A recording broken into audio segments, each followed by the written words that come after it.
Rehabilitation and Reentry. I will be speaking on behalf of the department. However, I will not be answering any questions today. Victim representatives did not attend today's execution and will not be present for this briefing. I kindly ask that you respect their privacy. After my remarks, you will hear from Arizona Attorney General Chris Mays. She will not be taking questions in this room. However, you may reach out to her media team with any follow-up questions. Following Attorney General Mays, you will hear from the media witnesses who will share their observations and answer any questions that you may have. I will now provide remarks on behalf of ADCRR. Today, by order of the Arizona Supreme Court, the state of Arizona carried out the death sentence of Richard Djerf by means of lethal injection at the Arizona State Prison Complex here in Florence.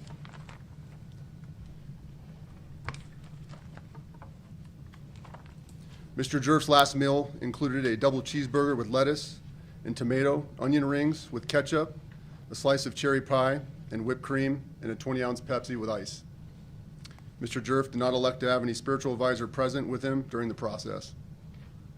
Mr. Djerf was brought into the execution chamber at 10:01 a.m., and ADCRR staff read the warrant of execution at 10:23 a.m. Shortly thereafter, Mr. Djerf gave his last statement, which I'll read momentarily. The IV procedure began at 10:05 a.m. and was complete at 10:21 a.m. Mr. Djerf's veins were not optimal, which was expected, resulting in a few attempts prior to a successful IV placement. The drug protocol began at 10:24 a.m. and was completed at 10:28 a.m. Mr. Djerf was pronounced dead at 10:40 a.m. ADCRR Director Ryan Thornell has notified the Governor's Office that the sentence has been carried out and provided them with a time of death. In coordination with the Office of Inspector General and the medical examiner, has taken custody of the body and will be issuing a certificate of death. I personally observed the process of the events today, including the execution. I can say the process went according to ADCRR policy and procedure. As you will hear from witnesses today, Mr. Djerf did not put up any resistance during the process. The medical team went about their work according to procedure. During the administration of the drug protocol, Mr. Djerf took a few heavy breaths with a brief snoring sound. By all accounts, the process went according to plan without any incident. When asked if he would like to provide any last words, Mr. Djerf said, and I quote, "I do not." We will now hear from Arizona Attorney General Mays. As a reminder, she will not be taking any questions today. AG Mays.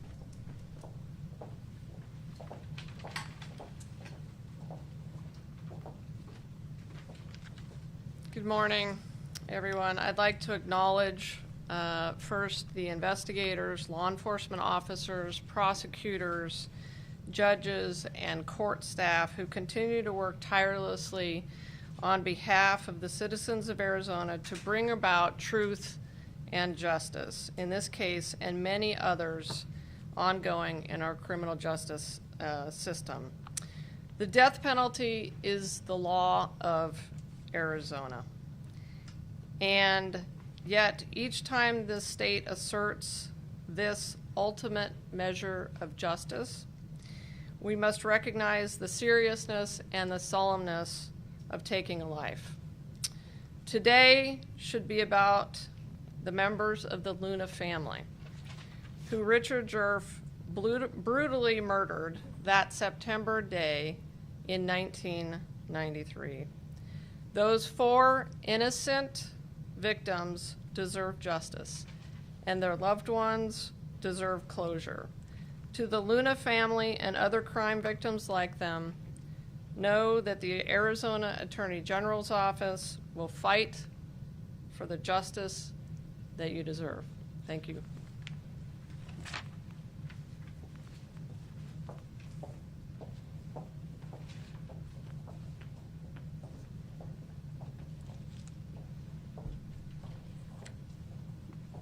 Thank you, Attorney General. I will now turn it over to the media witnesses who will come up, starting with Mr. Hook and follow with those seated to his left. They will introduce themselves and their media affiliation and take questions from the podium. Mr. Hook. Thank you, everyone. My name is John Hook, Fox 10 News in Phoenix. This is my second execution I've witnessed. I covered the execution and witnessed the execution of James Dean Clark in 1993. He too killed 4 people in Elfrida. This was a far more clinical situation than that. That was also lethal injection. This was, I would say, cleaner, with the exception of the IV insertion. You got the tick-tock of how this all happened. As we enter the room, this is about 10:01. We get in a little before that. Mr. Djerf comes in at 10:01. He's in all white flip-flops, black flip-flops. There are monitors that we're watching that have the plungers for the insertion of the drug, and 2 aerial pictures of him on the table in a position like that. Curtain open at 10:07. There's a team there, a restraint team, that puts him on the table. That's a team of 5 that brought him in. He was completely compliant, laid down on the table. They put him in restraints across his chest, his legs, his arms. He was very compliant. There was one mention, somebody just checked on him, said, "Are you okay?" And he nodded and said yes. The insertion of the IV, the medical team comes in, 4 members. The insertion of the IV in the left arm I had at 10:12, in the right arm at 10:13. These IVs were put in and removed several times. I counted 4. They were having a really difficult time finding a suitable vein to administer the needle. That was clear. The right arm was finally inserted, I had at 10:18. So that would be 5 minutes of trying to get this right. And they did. This is not easy stuff, especially with a very heavy-set man. The left arm, again, which was inserted at 10:12, finally got inserted at 10:21. So that would be 9 minutes from start to finish of trying to find a suitable vein. That was the only speed bump in carrying out this, and this is not unusual in the medical world with a heavy set guy. The first black plunger that we're watching on the monitor goes down at 10:24. There are 2 green, 2 black syringes loaded with pentobarbital, and I assume saline. The black plunger goes down at 10:24. To be honest with you, this was very quick. I detected heavy breathing and grunts about 2 minutes later.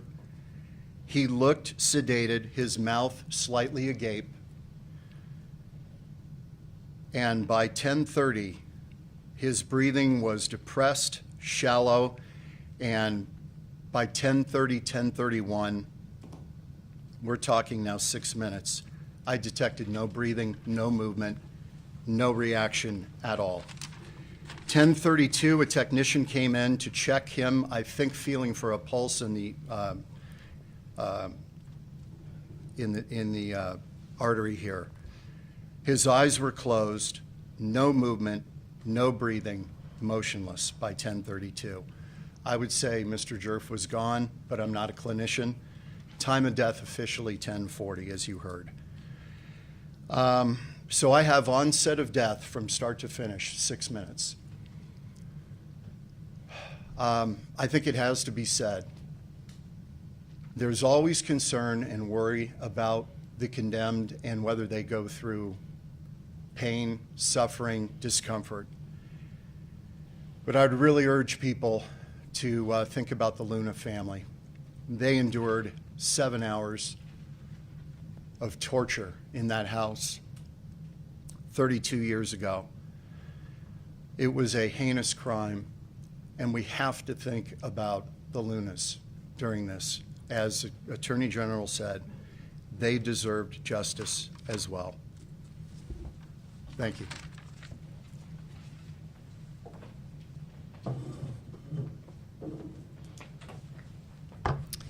Hi, everybody. My name's Brianna Whitney. I'm the true crime correspondent at Arizona's Family, Channel 3, and CBS 5. Much of what I saw echoes what John also mentioned, so I'm just going to go kind of quickly through the time frames that I had and then talk a little bit about my last conversations with Richard Djerf as recently as yesterday up into his execution today. So I also had, at about 10:02, Djerf entered the room.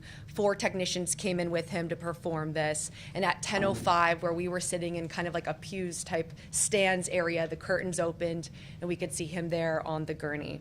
He looked very calm from the onset. He did not restrain, he did not fight back, he did not say anything.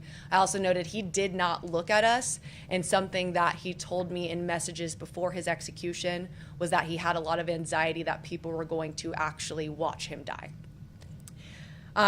He was restrained, and that's when they started looking for the vein with this fairly lengthy IV process. At about 10:12 and 10:13 is when they started to try to get the IV in, and multiple times they took the needle out and then re-put it back in. One of the techs actually went to the other side after they got one arm in to help the other ones.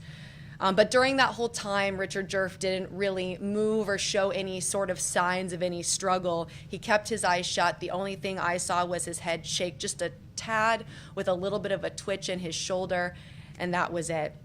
At 10:23, the death warrant was read, and that's when he was asked if he had any last words. He said, "I do not."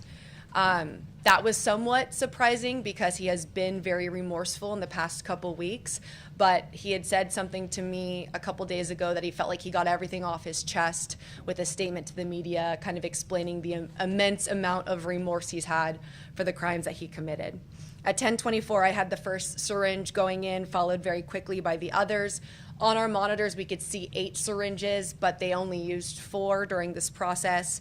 At about 10:25, that's when I also saw him take what I would describe as a few puffs of air, basically a small snore, and then it appeared he went to sleep. And that was the last movement that I ever saw from Richard Djerf. At 10:30 is when he appeared to really lose color, and during this time frame, he really went from having that full color in his face to looking almost a bluish gray by the end of this process. At 10:32, a technician came in and checked on him, like John said. It looked like he or she was checking the chest and neck area, likely for a pulse. We didn't see any movement. By then, it appeared that he was pretty lifeless. And I wrote at 10:34, it seemed like he was dead, but the official time of death was at 10:40.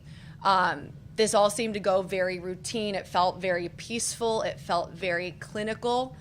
There seemed to be no signs of struggle or pain from Richard Djerf during this time frame.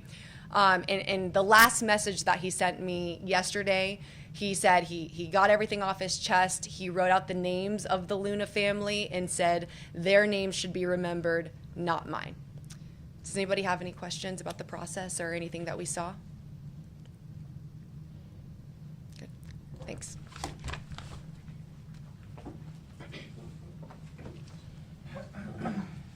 Sejal Govindara, I'm with the Associated Press. So at 10:02, we saw Djerf enter the room and lie on the table. He was wearing a white short-sleeved jumpsuit and flip-flops, and around that time, restraints were secured. He was covered with a white sheet up until about his chest area, and at 10:05, we saw the curtains open.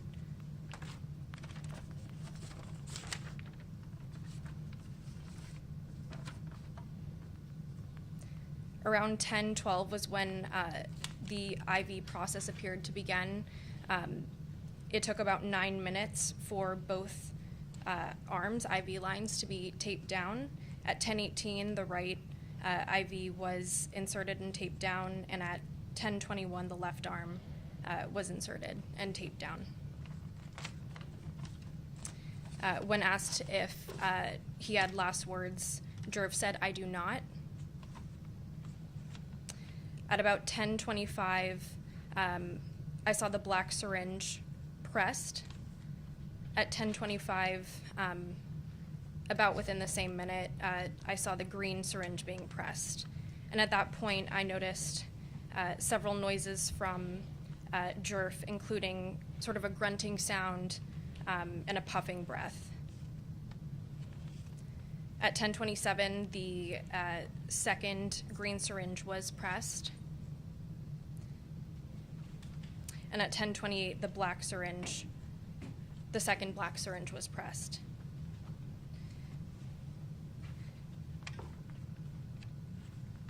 Djerf was still largely between 10:28 and 10:40, and his time of death was 10:40 is what it was called. I didn't notice or hear noises after the second green syringe was pushed.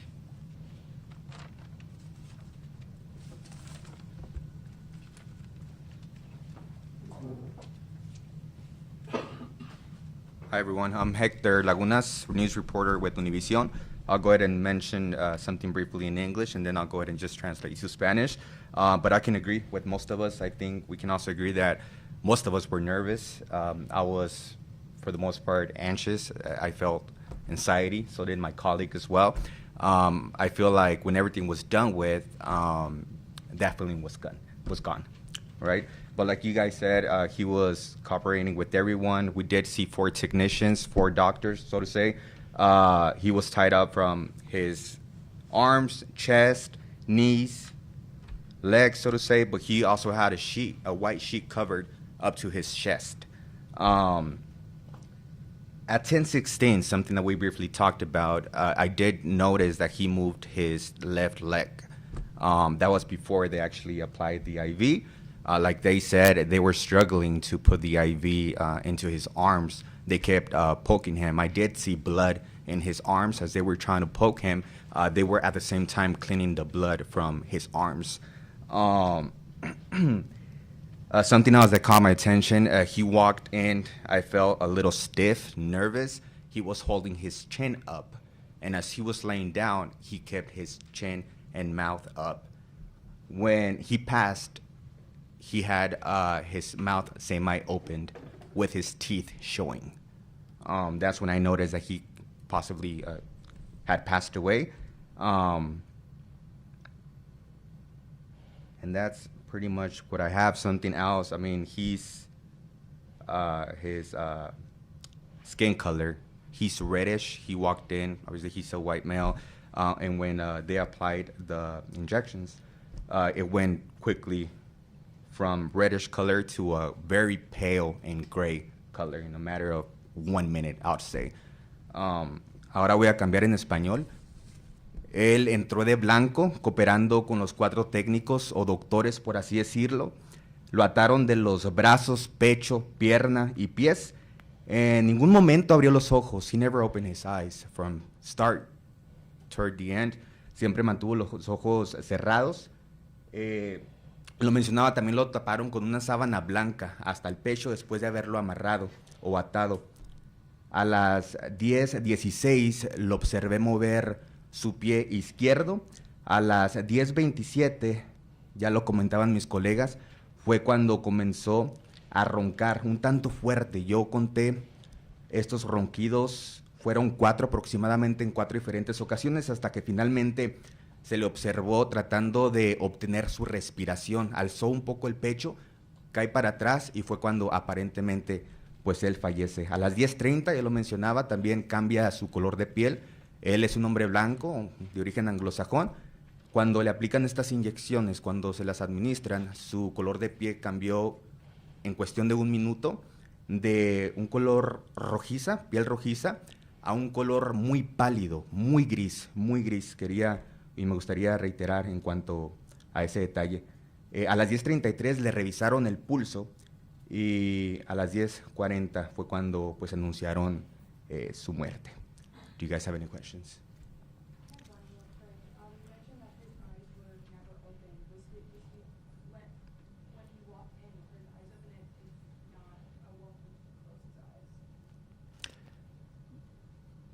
Say that again, I'm sorry. When he walked into the room with his eyes open, and then since they were when he closed his eyes. Good question, because when he walked into the room, the curtains were still closed.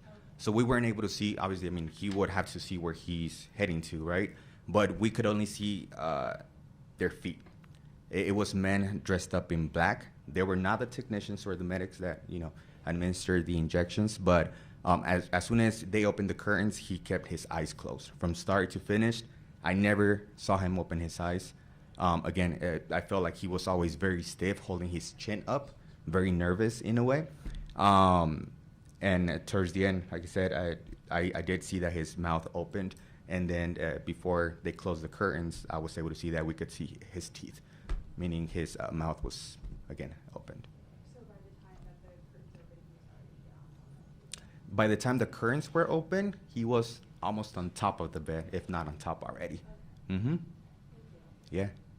Hector, just if you can go over in Spanish a little bit of your feelings covering this and seeing this kind of procedure for our Hispanic community.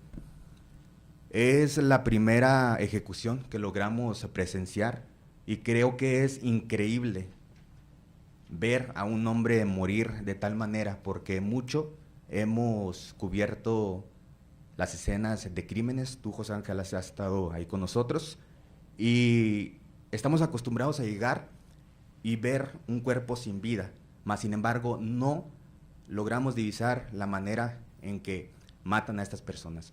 Entonces, el tratar de asimilar de que este hombre entra completamente saludable y de un momento a otro ya están sin vida, es difícil de procesar. Creo que de ahí viene la ansiedad, el nerviosismo, y aquí estamos para contarlo. Thank you.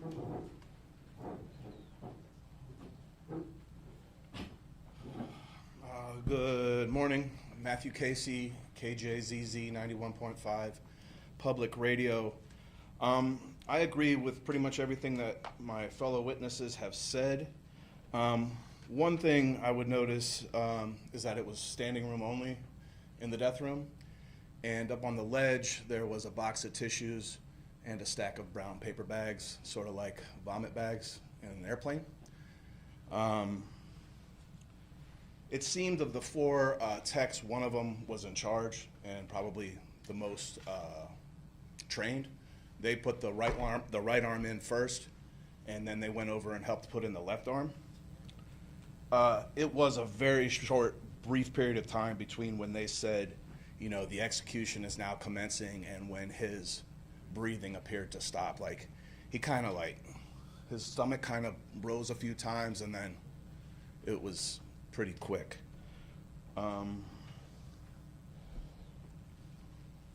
And he seemed to have stopped breathing before the final syringe was put in. And if you have questions, I'm happy to answer them. For that period when they were trying to get the IV in, was there any conversation, any looks, anything from the technicians there that stuck out to you? I didn't hear them speaking. They had a device that appeared to be like helping them search for a vein. So there were multiple people on the left side. The right guy got his one done, and then they seemed to move, and the right guy went over and did the left side He too. was very compliant during that. It was remarkable because, they had to stick him several times. So, and take out, reinsert, try to find another suitable vein. And it was remarkable how composed he was during that. He did not wince, he just sat there, he was laying there with his eyes closed, and he was. Yeah, I never saw him open his eyes. I didn't really see him make any sort of. The only thing I do not. That was the most that we heard from him. And yes, I agree that I didn't see him open his eyes. His mouth was closed the entire time. He was laying on the gurney with his forearms up, and heavy set dude. So it was probably hard for them to search for a pulse when they did. But they did that about 10 minutes before they declared him dead. Was our Attorney General seated in the same area that you guys were in? She was sitting behind us, next to County Attorney Rachel Mitchell. Did she react in any way? I was watching the execution, not her. Did you recognize anyone else who was there to witness? Did we? I did not. I believe the prosecutor from the case That may be. was there next to Rachel Mitchell. We could double confirm that, but I believe that was him. members of the Luna family there that you knew of? No, sir. Okay. I believe the Department of Corrections said, or maybe it was the AG that said that no members of the family were going to be there. Thank you. You mentioned the room had standing room only. Can you just clarify what that means? Was it? There wasn't enough room for the guards to sit down, right? Like, we had a bunch of guards with us, keep us in line, and they had to stand on either side of the room. And it's like they're like luxury bleachers, right? Padded bleachers that you sit on, and they were all full. I counted 18 in that room. It's probably 15 by 20 foot room. I have a question. Knowing the crimes that Djerf was convicted of and the horrible things he did to the Luna family, can you kind of describe what it was like to know what he's accused of and has said he's done, to kind of see his demeanor today and how that is perhaps different to the day that he committed that crime? And can you come to the mic? Sorry. I'll take it. Yeah, so our station's in a little bit of a unique situation with this because Djerf gave one of our anchors a jailhouse interview in 1995. That jailhouse interview happened between his conviction and when he was sentenced to death. During that interview, he was exceptionally nonchalant about the crimes. He said he did it off the bat. He basically described it as watching himself in a movie. We know back in the day he was very into horror movies, violent crime type movies. And so he kind of described himself in this cinematic fashion of how he carried out these crimes. He was pretty no bones about it, about taking the life of the 5-year-old boy. He raped the teenage girl. And he actually asked the mom the mom, would you like to watch your child die or would you like your child to watch you die? And I think those kind of thoughts, knowing that that's what happened in 1993, was at least what was running through my mind when we went in there. It can feel a bit archaic in the way that you are all being put into these stands to watch somebody's life end with the curtains opening like it's a show. But I think when you kind of break it down to what actually happened and that he talked about it like that back in the day, it does kind of separate the person he is now, where he felt remorseful, wants the victims to be remembered. That seemed to be a different person than he was 30 plus years ago when he carried out these crimes. This was my first execution witnessing it. I had covered several executions here.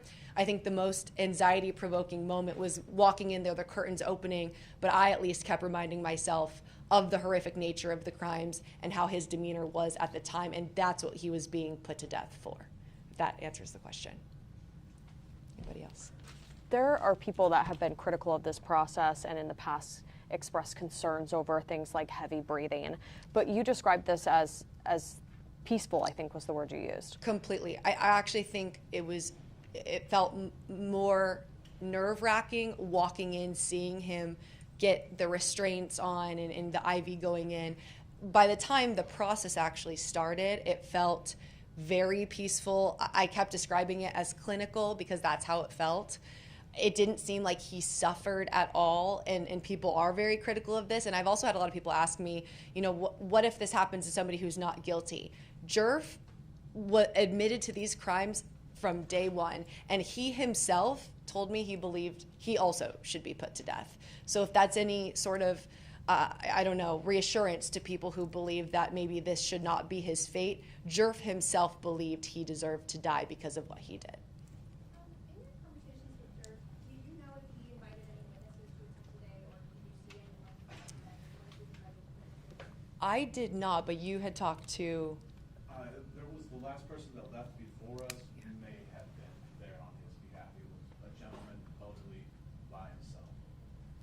But it did not appear that anybody was there on behalf of Djerf besides possibly attorneys, and then no victim family. And I should note too, yes, I have had conversations with Djerf ahead of time, but I did reach out to the surviving member of the Luna family asking if he would like to share his story and if he was going to be at the execution. I did not hear back.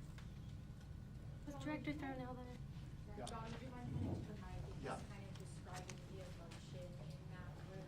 You guys say standing room only, there's a large amount of people in here watching this execution. You've seen an execution before,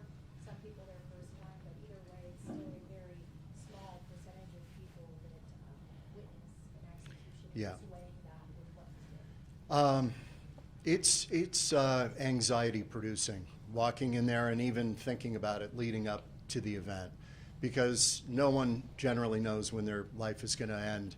And for Richard Djerf, it's date certain. He knows exactly when he's going to die. So throughout the week, I'm thinking this is Richard Djerf's last Monday. This is his last Tuesday. So it's odd in that way.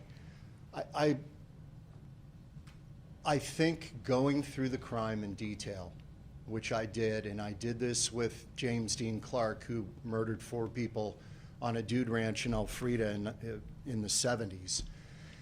To go back through the crime, if you ever are in this situation, it helps you kind of center yourself on why you're there and why this is happening. That's critical, because without that background, to just walk in and watch somebody's life ended is pretty daunting.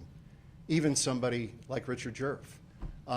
So yeah, it's anxiety producing, but I have to say again, you know, this crime, and the reason I'm here today is because it happened 2 weeks after I arrived at Channel 10. So this has been with me a long time, and I felt like I had to see it through completion. Otherwise, I would not have. Not that it's terribly upsetting, but it's just not something I need to see over and over. Twice is enough. I know when I was a media witness, they asked us if Director Thornell was there. Did you see him at all? No, I did not. Director was not there to my knowledge. Yeah. Anything else? Okay.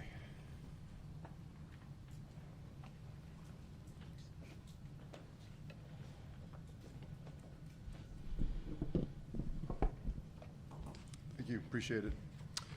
As our media briefing comes to an end, please remember the following. First, there will be no media interviews in here on the property. You are, however, welcome to film stand-ups at the staging area off of 79 and Butte Avenue. The staging area will close in about 2 hours. If you have any questions for ADCRR, please reach out to our media team at media@azadc.gov. Lastly, we'll keep this room open for about 30 minutes to allow for some wrap-up. And this concludes our media briefing for today, and thank you for attending.